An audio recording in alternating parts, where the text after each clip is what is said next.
काहे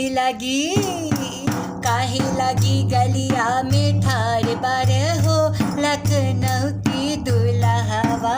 काहे लगी गलिया में ठाड़ बार हो लखनऊ की दुल्हवा।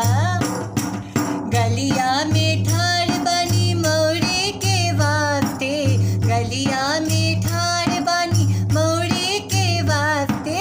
ले जा ले जा हो लखनऊ की दुल्हवा।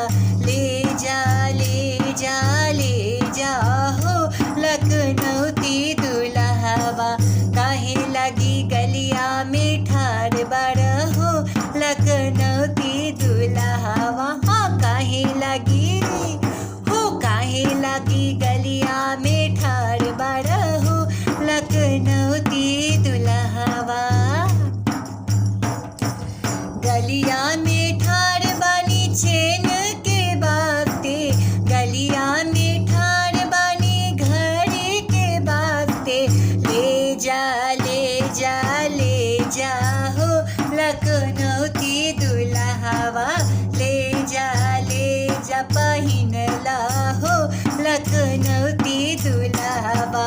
काहे लगी गलिया में ठाड़ बार हो लखनऊ की दुल्हवा। हाँ काहे लगी गलिया में ठाड़ बार हो लखनऊ की दुल्हवा। गलिया में ठाड़ बानी कोट के वास्ते, गलिया में ठाड़ बानी टाई के वास्ते। ले जा पहिनला हो लखनऊ की दुल्हवा। ले जा पहिनला हो लखनऊ की दुल्हवा। काहे